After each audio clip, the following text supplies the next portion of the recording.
Hello and welcome to Engineering Problem and Solution. And today we are going to look at another topic, which is a nodal analysis. And the nodal analysis are used in circuit theory a lot of time to find out current, voltage, and power. So what I have here is I have one example.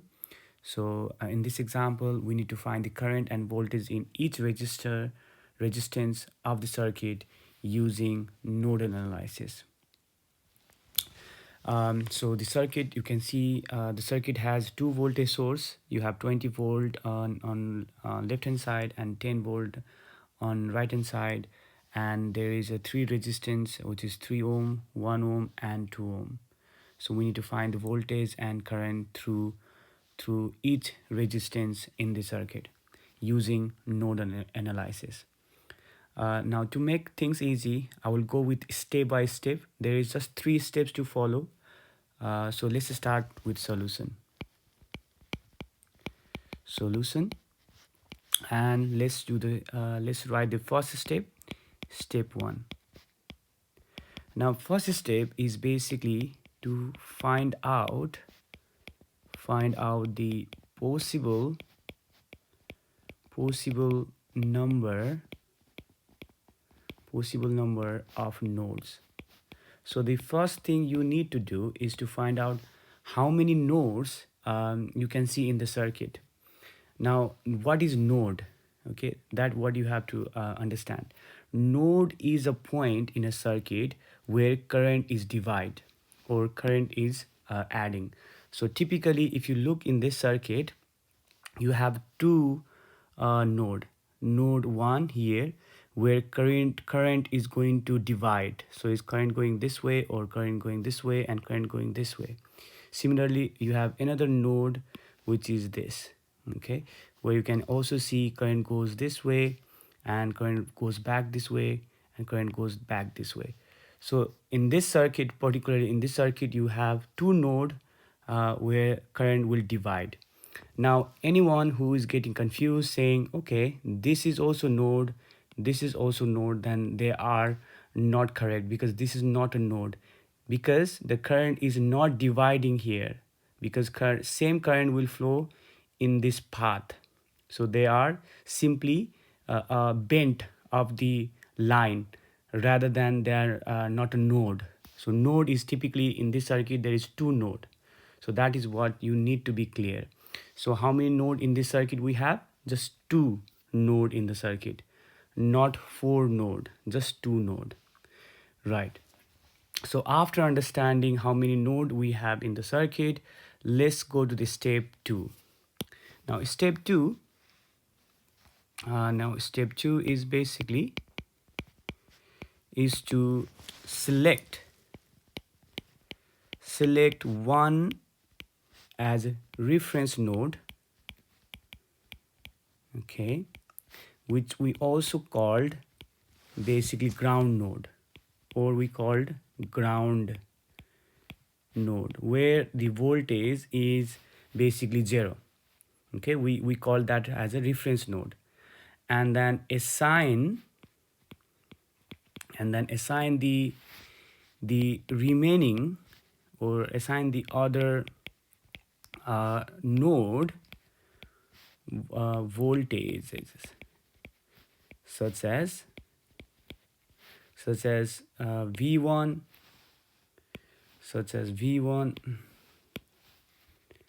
V1, V2, V3, and so on. Okay, so what I'm trying to say here, let me draw the circuit. So for the circuit, as you have find out how many nodes in the circuit, next thing you have to do, which is step 2, is to assign the reference node. So you know that there is just two node, you can see there is, and one node you have to put as a reference node. So let's take this one as a reference node, which is a ground. So the potential of this ground is 0, and then we have 20 volt here, and then we have 10 volt here. Okay, so the remaining voltage or remaining node we have here is just this, and we're gonna say this is my node A, and let's assign the node voltage, which is gonna be V1. So the node voltage here is going to be my V1, which is also, if you look closely, which is also a voltage across 2 ohm, which is 2 ohm resistances here. So do not get confused on that, okay? So which is this node voltage is technically the voltage parallel with 2 ohm. So that's why we can say this V1 is node voltage is voltage across 2 ohm. So if we find out V1, the value of V1, we will be finding out the voltage across 2 ohm resistance as well. So step 2 is done. Now step 3. So now finally we are on step 3. Now step 3 is basically apply. So now we are going to apply KCL. Now KCL stands for Kirchhoff's current law. It is very important fundamental law of electrical system. It is called Kirchhoff's current law, and it states that the sum of the current entering is equal to sum of the current going out. Okay, I'm going to show you that in a minute. So applying KCL in the node. Okay, in the nodes. If you have more nodes in the circuit, then we are going to apply many KCL relationship for individual node. Since we have only one node, we are going to apply only one KCL on that particular node. So to make our life easy, let me draw again the circuit. So we have a circuit here with the resistor, and then we have voltage source, and then we have another voltage source, and then we have voltage source here as well, and then we have resistance here as well. So as we said, this is my V1. So let's assign the direction of current. Since we have 20 voltage here, let's say I1 is moving that way, and that is your 3 ohm resistance. So I1 is going that direction, and then since you have 10 volts from here, let's say I2 is going this way, and then I3, let's say, is going this way, and that's your 1 ohm resistance, and that's your 2 ohm resistance, and we have our reference voltage, which is ground here. So once we have assigned I1, I2, I3, now we can apply KCL.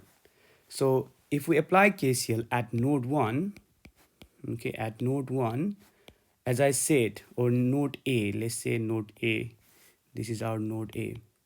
So as KCL state that the sum of current going in, which is I1 plus I2, must be equals to sum of the current going out, and there is only one current which is going out, which is I3, and that is what KCL suggested. Okay, KCL says that sum of the current going in must be equal to sum of the current going out. So now we have got I1 plus I2 equals to I3. Now how to get this relationship in a representation of V1? So for that, let me write this equation, let's say equation 1, and let's find the individual value of I1, I2, I3 in terms of V1. So then let's find I1. What is I1? Now if you look your Ohm's law, your current node here, your current is nothing but voltage over resistance. Now in this I1, yes, it is going to be voltage over resistance. But if you look I1 in the circuit, okay, if you look the I1 in the circuit, this is the I1 going that way, that's direction from the battery towards there. So the voltage is not just simply 20 volt. There is another node, there is a voltage. This voltage should be difference of 20 volt and V1. So this voltage, whatever voltage is is making that current flow in that branch, is a difference of 20 with node V1, and then divide by whatever resistor you see on that path. The resistance which you see in that part is 3 ohms.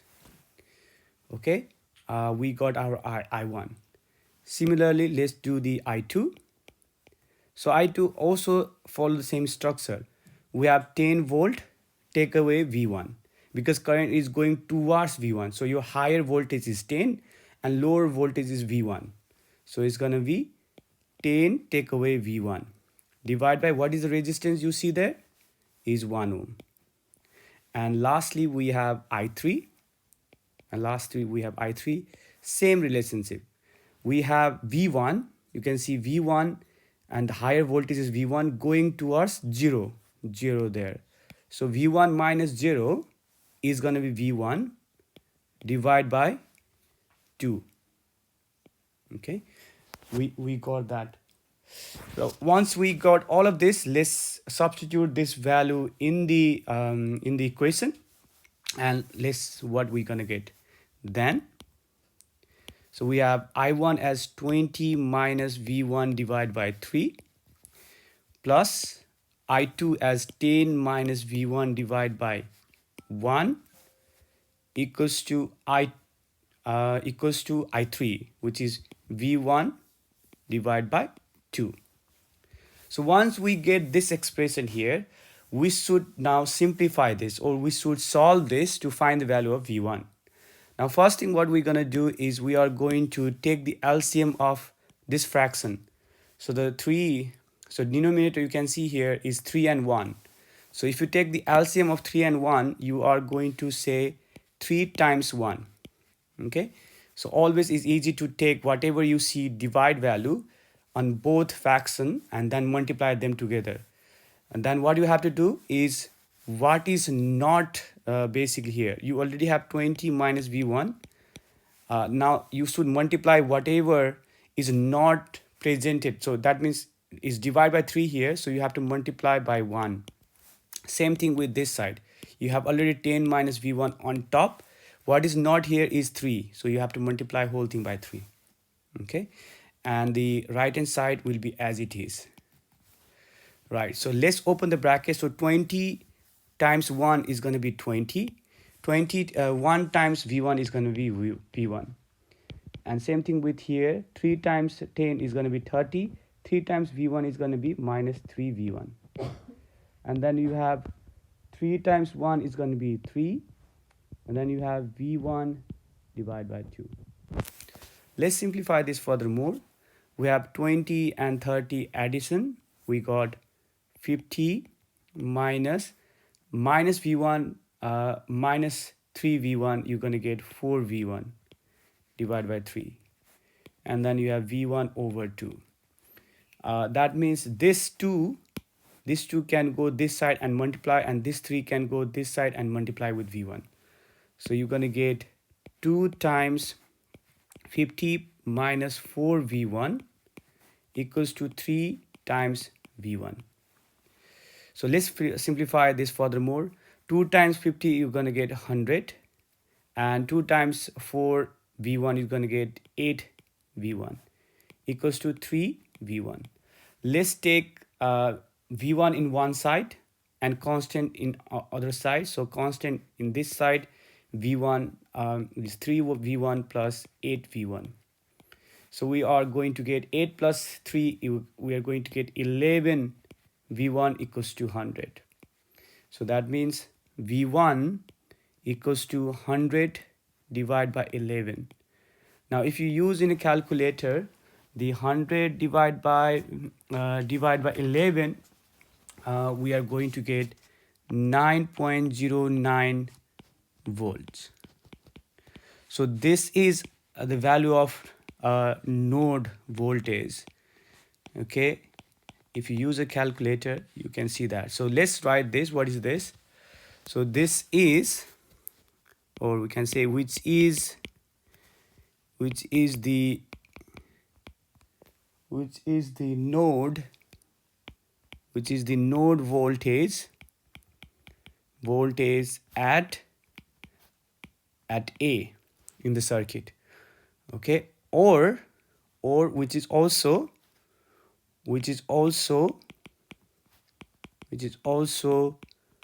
the voltage, which is also a voltage across 2 ohm.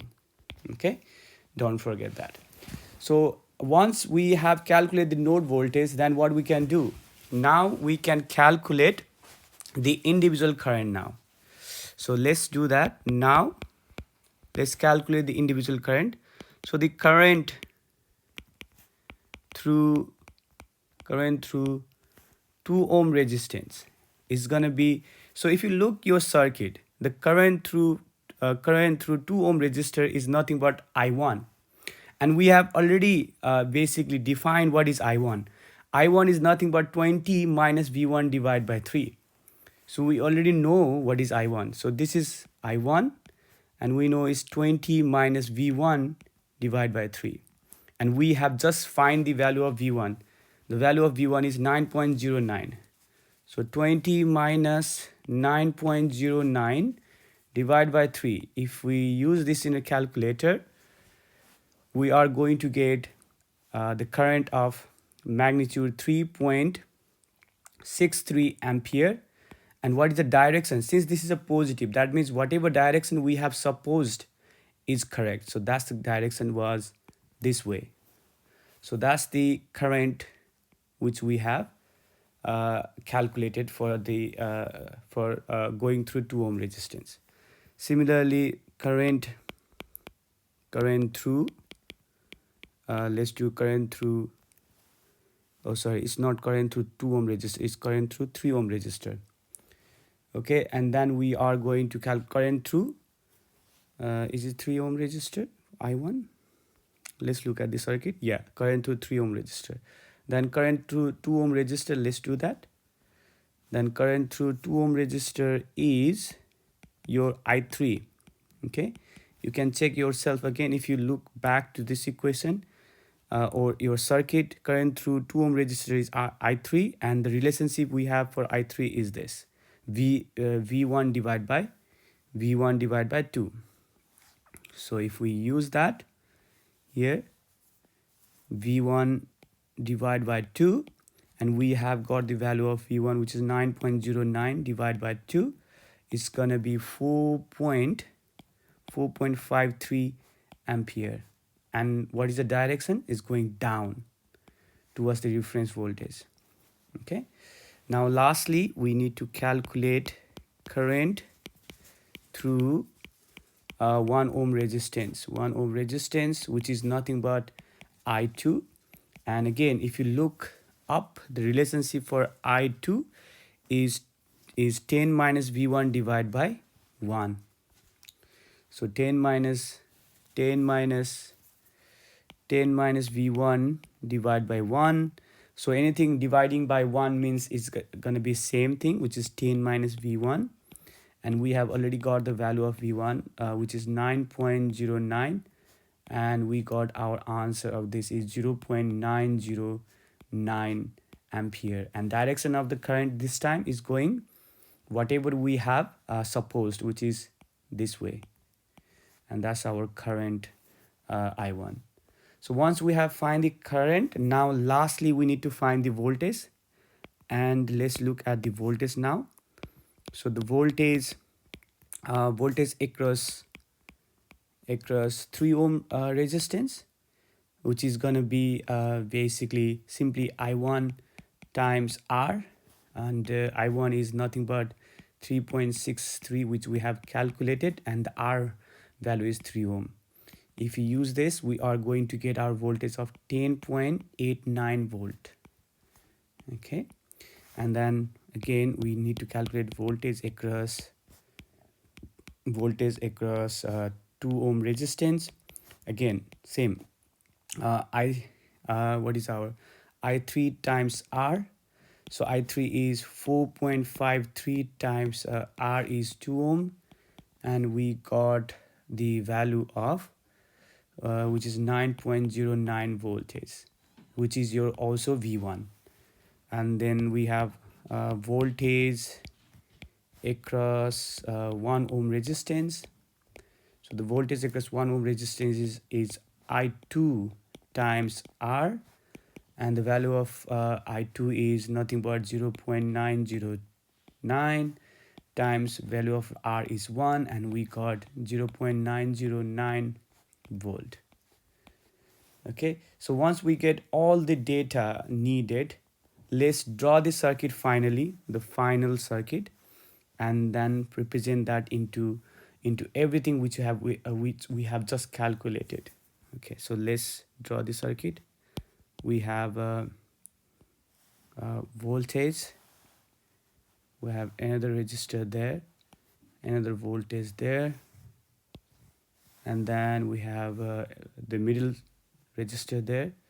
Let's add their resistance. So this is your 3 ohm, this is your 2 ohm, this is your 1 ohm, and it is basically 10 volt, it is 20 volt. Now what I'm going to do is I'm going to put everything which we have calculated. The node voltage V1 is 9.09 volt, the current I1 here, and then current I2 is basically this is I2 which is going from here, and then we have I3 from here. Okay, so what is the value of I1? The value of I1 is 3.63 ampere. The value of I2 is 0.909 ampere. The value of I3 is 4.53 ampere. Once we have calculated the current, or we have shown the current, let's put the voltage as well. So the voltage here is plus minus. So the V3 ohm is 10.89 voltage, and we already know what is our voltage going to be for 2 ohm. Okay, so for the 2 ohm, it's going to be same, which is 9.09 volt, which is node voltage. And then finally this is our plus, this is our minus. For the voltage across 1 ohm is going to be 0.90 volt. And then let's finally add our reference voltage as well there, which is 0.